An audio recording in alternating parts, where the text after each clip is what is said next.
મહારાજની જય.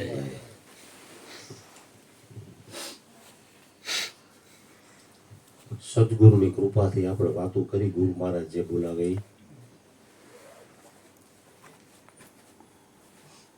આમ જોઈ તો ગુરુ મહારાજ ઘણી વાર દાખલો દે કે તમે એક મકાન હોય વેચી નાખો. મેં હાથીખાનામાં હું રહેતો હોય વેચી નાખ્યું મેં.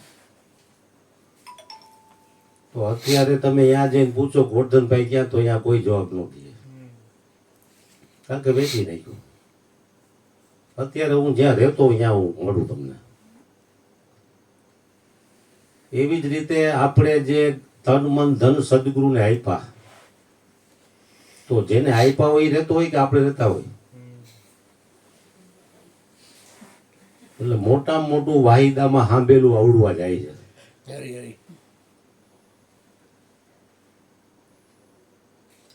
કારણ કે તન મન ધન ગુરુને સોંપી દીધા પછી બધો કાર્યક્રમ એનો જ હોય ને. પણ જીવ છે ને વાતમાં જ દે છે, વર્તમાનમાં દેતો નથી. એટલે ખરી મજા આવતી નથી. કારણ કે મારા પણ રહ્યું ને એ છૂટતું જ નથી.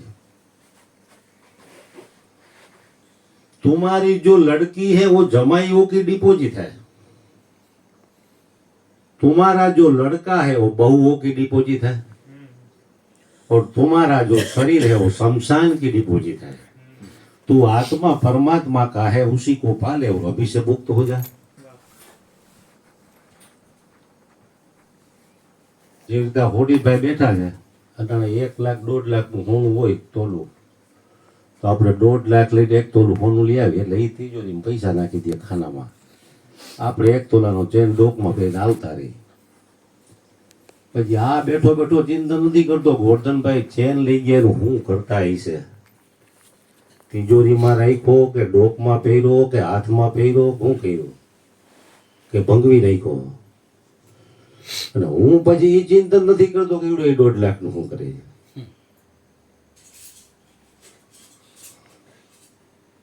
એવી રીતે આપણે દઈ દીધું છે ને તો આપણું ચિંતન છૂટતું નથી.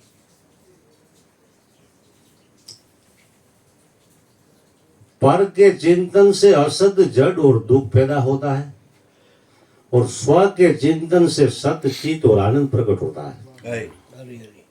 હવે આપણે બધા અહીંયા ભેગા થયા છીએ સ્વનું ચિંતન કરવા માટે ભેગા થયા છીએ. જ્યાં છે ત્યાં નથી થતું એટલે આપણે સંતોનો સંગ કરવો પડે. જેનું નક્કી છે એ તમને નક્કી કરાવશે. કારણ કે 24 કલાકમાંથી 2 કલાક કોક પુણ્યાત્માઓને સત્સંગ પ્રાપ્ત થાય છે. 22 કલાક તમે શરીર છો અને સંસાર સત્ય છે એવા લોકોનું સંત આપણને વિશેષ છે, તો એનું બળ વધે ને. 2 કલાકમાં મહાપુરુષો ગમે એવા માથા પચાડે કે તું શુદ્ધ સચ્ચિદાનંદ આત્મા છો, જગત તળ કાળમાં બૈરું નથી, આપણે તોલા હલાવી બહાર નીકળ્યા હતા એ નહીં.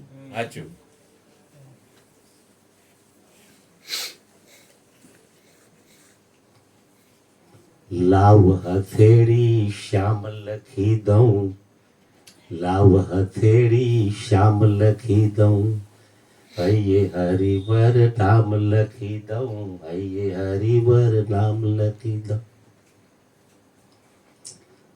આંગળ ઉપર આત્મદેવ લખી દઉં, આંગળી ઉપર આત્મદેવ લખી દઉં, કાંડા ઉપર કૃષ્ણચંદ્ર લખી દઉં, લાવ હથેળી શ્યામ લખી દઉં, હૈયે હરિવર નામ લખી દઉં. મુખ ઉપર માખણ મૂકી દઉં, મુખ ઉપર માખણ મૂકી દઉં, ગાલે ગોવિંદ લખી દઉં, ગાલે ગોવિંદ લખી દઉં, લાવ હથેળી શ્યામ લખી દઉં, હૈયે હરિવર નામ લખી દઉં.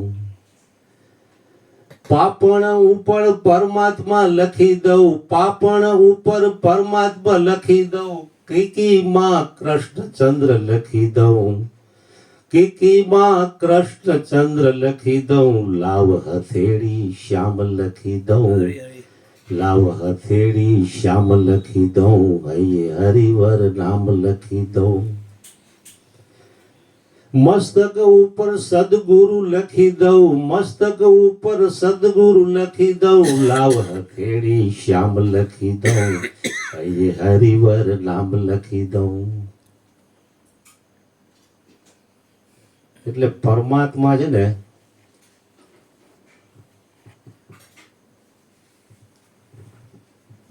પાકે ગળે કાંઠા ચડે નહીં. કારણ કે નાની ઉંમરમાંથી જો વિવેક અને વૈરાગ્ય હોય ને તો આ માર્ગ એને પૂજે. હાચવાળાને આ માર્ગ પૂજે. દિલની વાતું કેને કહીએ દૂજે.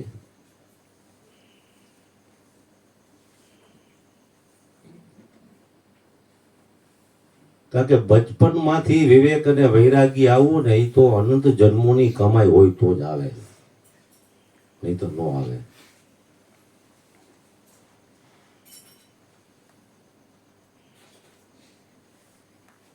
मुनि शार्दुल श्री वशिष्ठ जी महाराज कहते हैं कि राम जी, जैसे मरुभूमि में हरियाली होना असंभव है. मरुभूमि એટલે રણભૂમિ, અહીંયા ઝાડું થાય નહીં. કારણ કે માણા પાણી વગરનો મરી જતો અહીંયા ઝાડ થાય. हे राम जी, मरुभूमि में हरियाली होना असंभव है. ऐसे ही युवा अवस्था में विवेक और वैराग्य आना भी कठिन है. કારણ કે યુવા અવસ્થામાં વિવેક અને વૈરાગ્ય અનંત જન્મોની કમાઈ હોય તો જ આવે.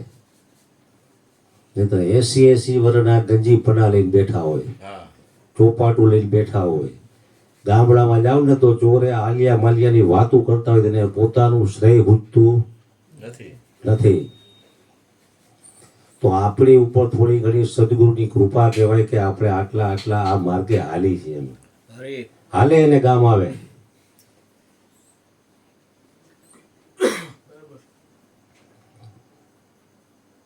કારણ કે હાલશું નહીં તો ગામ નહીં આવે. ગુરુજીએ તો આપણને જ્ઞાન જેમ છે એમ બતાવી દીધું.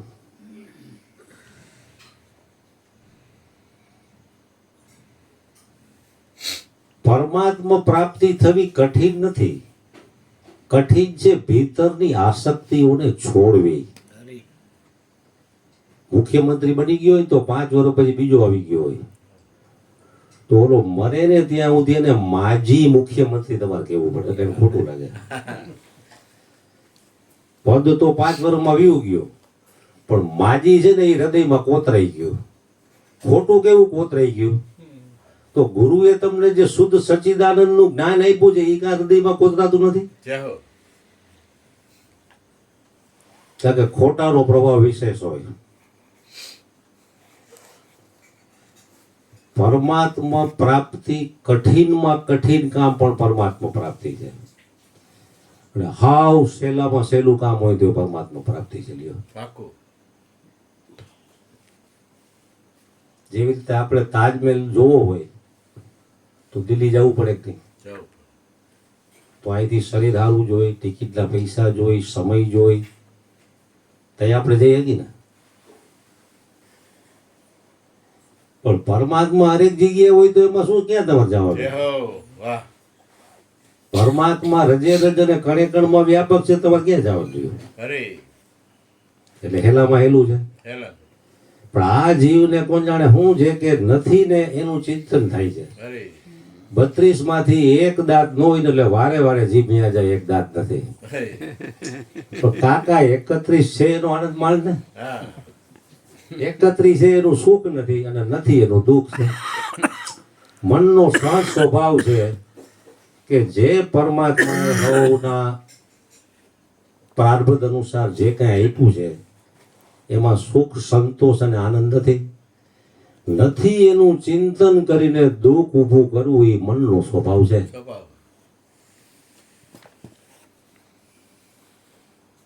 મોટે ભાગે જીવ એવું કરતો હોય છે. એમાં સુખ શાંતિ નથી.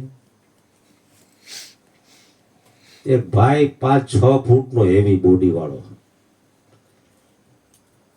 120-25 કિલો વજન, ફાઇન જો તેને ડાઇનિંગ ટેબલની જરૂર ન પડે. તો બિચારો હાલી હગે નહીં, ખાઈ ન હગે તો શરીર ન ઘટે. એમાં વળી કોઈએ કીધું આપણા ગામમાં એક બાપજી આવ્યા છે, એને દર્શન એના કરો, કાંઈક તમારું કલ્યાણ થાય એવો ઉપદેશ આપશે. એટલે એને દોરીને લઈ ગયો. ત્યાં લઈ ગયો ને તો કે બાપજી મારે આટલા આટલા પ્રોબ્લેમ છે, એસિડિટી છે, જમવાનું ભાવતું નથી, ઊંઘ આવતી નથી, હાલી શકતો નથી, શું કરું? તો કે કામ કરો, કેરમ લઈ લ્યો, કેરમથી ધીમે રાખો, તમારો ટાઈમ ગયો જાય, થોડી કસરત થાય તો જમવાનું ભાવશે. એટલે કેરમ લઈ બેઠો, અડધા કેરમમાં ફાઇન આવી જાય. કેરમ રાખ્યું તું મોટું, હવે આગેની કાંકરી હટાય નહીં, નજીકની દેખાય નહીં.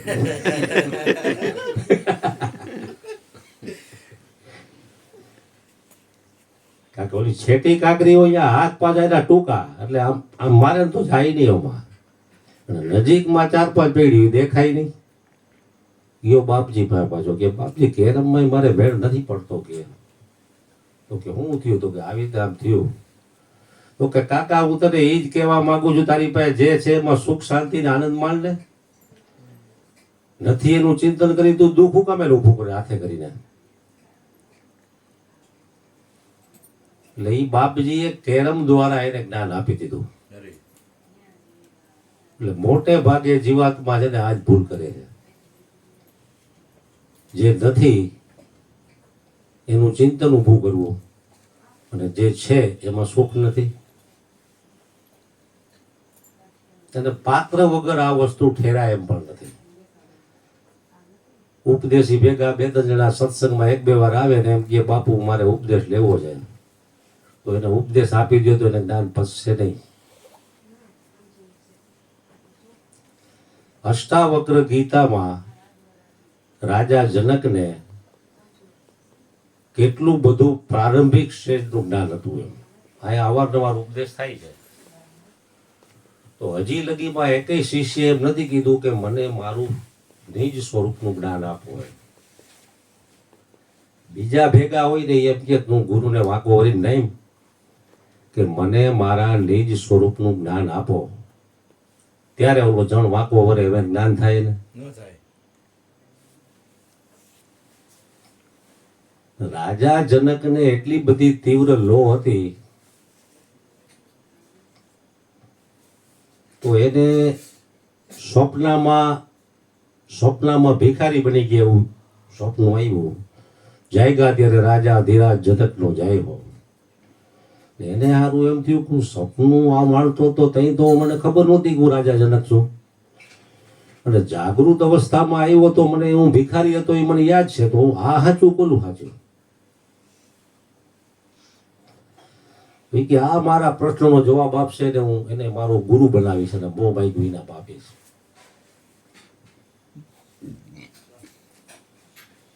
ઘણા લોકોને જેલમાં પૂરી દીધા, બંધક બનાવી દીધા, અને છેલ્લે એને અષ્ટાવક્ર મુનિને ખબર પડી નહીં ગયા કે તારા મહેલમાં મને લઈ જા અને તું જે સોનાના સિંહાસન ઉપર બેસસ ને ત્યાં મને બેહાડ, અને પછી તું મને પ્રશ્ન કર. કે મારી સભામાં ઘણા જ્ઞાનીઓ છે પણ કોઈ જવાબ નથી આપી શકતા. તો લઈ ગયા તો આનું તો શરીર ખોટ ખાપણ વાળું હતું, કારણ કે અષ્ટાવક્ર મુનિ ગર્ભ જ્ઞાની હતા. એના પિતાશ્રી સત્સંગ કરતા ત્યારે એ પેટમાં ગર્ભમાં હતા ને સાંભળતા હતા. એમાં એકવાર એના પિતાશ્રીથી કાંઈક ભૂલમાં કાંઈક બોલાઈ ગયું અને માતાને ઊંઘ આવી ગયેલી. તો અષ્ટાવક્ર મુનિ પેટમાં હતા ને તો કે અહીંયા તમારી પિતાશ્રી ભૂલ થાય છે. પિતાશ્રીને ક્રોધ આવ્યો કે મારો વાલીડો પેટમાં છે ને મારી ભૂલ કાઢે છે, જા હું તને શ્રાપ આપું છું, તને શરીરમાં 8 ખોટ ખાપણ થશે. તો કે પિતાજી તમારો શ્રાપ છે ને એ મુજ શરીર સુધી સીમિત છે, મુજ ચૈતન્ય સુધી તમારો શ્રાપ કે આશીર્વાદ ત્યાં પહોંચી શકે એવું નથી.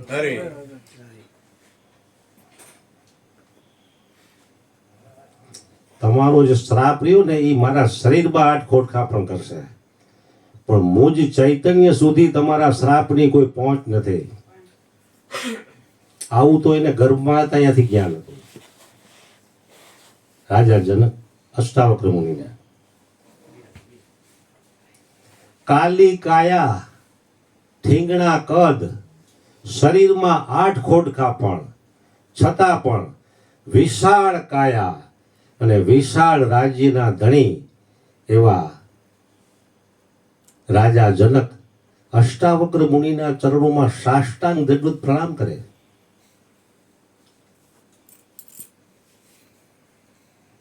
તો હાલતા હાલતા પગથિયામાં થોડાક પૈડા ને તો ઓલા બધા હસવા માંડ્યા કે આ હું જવાબ દેતો હતો. રાજા જનકને હસવું આવી ગયું. તો કે તું કહેતો તો મારે જ્ઞાનીની સભા છે, અહીં તો બધા ચમાર ભેગા કર્યા, ચાબડું જોઈને હસે. તું કેમ હૈસો? તારાથી તો બોલાય જ નહીં કાંઈ. પછી એને ભૂલ સમજાણી. પછી એને શાનમાં સમજાવી દીધું કે તું સપનું હતું ત્યારે તું રાજા નહોતો, ભિખારી હતો. તું ભિખારી તું હતો તો એ ભિખારી સાચું. અત્યારે સપનું મટી ગયું અને તું રાજા છો તો એ રાજા છો એ સાચું, ભિખારી છે એ ખોટું. અંતે તો આય સાચું ને ઓલું સાચું ને ઓલું ખોટું ને આય ખોટું. આવી રીતે શાનમાં સમજાવી દીધું એને. રાજા જનકને જ્ઞાન થઈ ગયું. પછી કે મારું રાજપાટ, ધન સંપત્તિ બધું તમારા ચરણોમાં અર્પણ. તો કે આ તો છે ને તારી પેલા આ ગાદી ઉપર જેટલા આવ્યા ને રાજા જનક, એ બધા આ પોતાના બાપુજીનું માનતા હતા. અટાણે કોઈની રાખે જડતી નથી. તું તો એક કે માટીનો ગ્રાસ છો એમ. તું આ કેવી રીતે માનસ કે આવડવા મારું છે એમ. આ જનકપુરી ઉપર જેટલા જેટલા પૂર્વે રાજા થઈ ગયા એ જનકપુરીને પોતાના બાપુજીની માનતા હતા. અટાણે કોઈની રાખે નથી.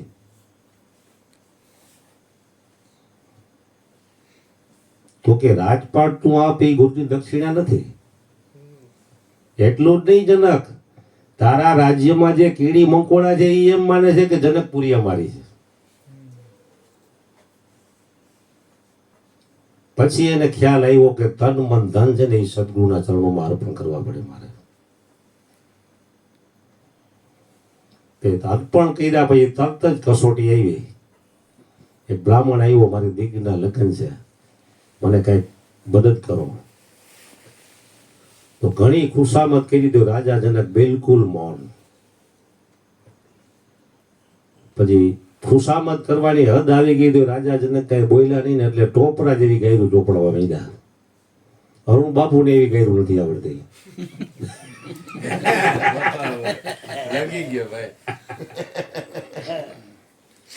તોય રાજા જનક બિલકુલ મૌન. પછી જનક અષ્ટાવક્ર મુનિને નક્કી થઈ ગયું કે રાજા જનકને જ્ઞાન જેમ જેમ હૃદયમાં ઉતરી ગયું છે. પછી એને બે હાથ માથે મૂકીને કીધું કે હે જનક, તું દેહ હોવા છતાં વિદેહી. તે જ્ઞાનીના ચરણોમાં હો વંદન અગ્નિ થયા. રોજ આ ગવાય છે. દેહ છતાં જેની દશા વર્તે દેહા તે જ્ઞાનીના ચરણોમાં હો વંદન અગ્નિત. હવે આપણને એ જ્ઞાન મળ્યું છે તો આપણામાં કા બરકત દેખાતી નથી કઈ. ધંધો માણા 10 વર્ષ કરે તો કરોડપતિ બની જાય છે. આમાં કઈ બરકત જ નહીં. 1,12,000 જ કરવાના. એટલે સદગુરુ મહારાજે કૃપા કરીને આપણા બધા ઉપર કરુણા વરુણા કરી છે. આપણને એ જ જ્ઞાન પ્રાપ્ત થયું છે. એટલે બધા અહીંયા જ્ઞાની જ છે, પણ જ્યાં જ્યાં છે ત્યાંથી આગળ વધવાની વાત છે. એમ કોઈ વ્યક્તિ એમ કે હું સત્સંગથી ધરાઈ ગયો, હવે મારે બળું બહુ થઈ ગયું. ઘણા સમય પહેલા ઓલા જંગવડ બટુક મહારાજનો આશ્રમ હતો, તો ભાઈ બેનું નહીં જીવતા એ સમયની વાત છે. ત્યાં કોઈક બાઈ હતી એની શિષ્યા. એટલે એકવાર કઈ ગયા પૂનમ ઉપર નહોતી ગઈ. એટલે આ બહેનોની વાત કરતા હતા કે ના એ નથી કે એ ધરાઈ ગઈ છે. એટલે ધરાઈ ગઈ એટલે એનું ગામનું નામ હતું ધરાઈ. એટલે મને સારું એમ થયું કે આ બાપુના સત્સંગથી ધરાઈ ગઈ છે. સમજવા ફેરતું એ કે આ વખતે પૂનમે એ નથી ગઈ કે ધરાઈ ગઈ છે. મેં ધરાઈ ગઈ એટલે હું સત્સંગથી. મને કે ના ના એનો ગામનું નામ ધરાઈ છે. ત્યાં મને ખબર પડી બધા સત્સંગથી ધરાઈ જતા છે માણસો.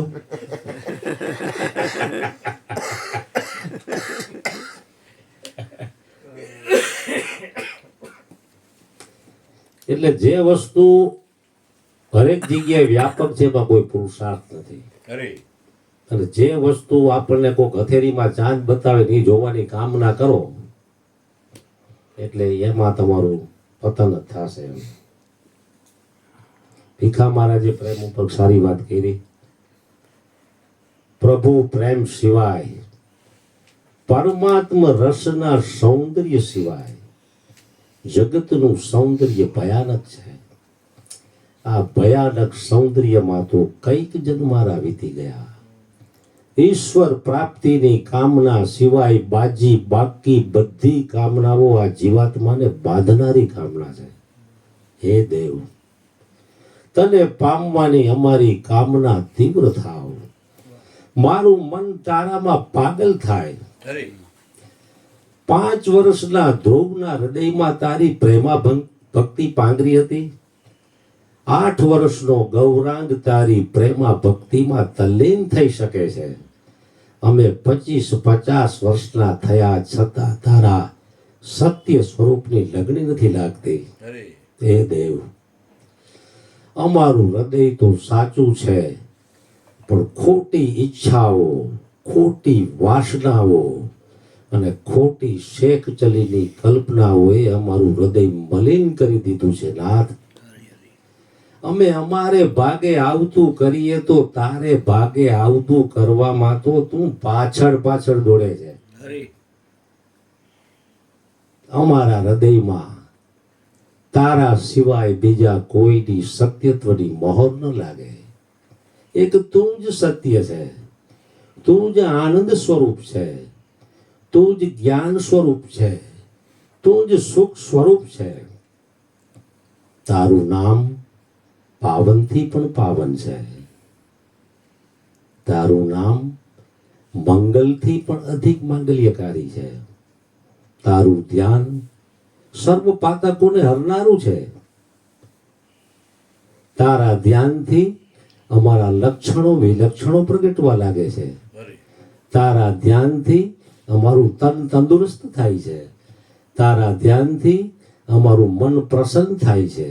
અને તારા ધ્યાનથી અમારા હૃદયમાં હૃદયસ્વરનો રસ પ્રગટવા માંડે છે.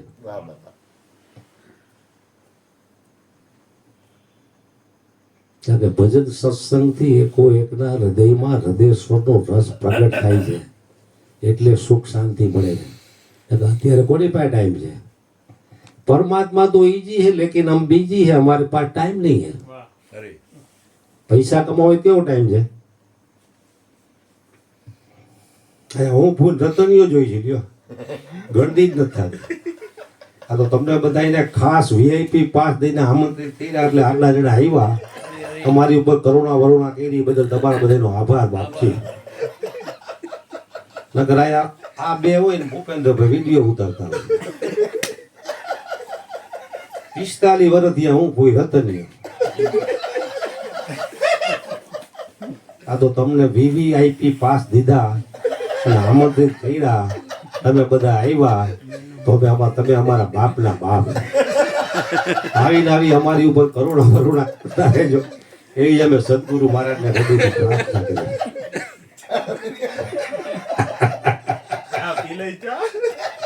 હવે બીજાનો આપણે વારો આવવા દેશું ને. સદગુરુ મહારાજ ની જય. અડધા વયા જાય.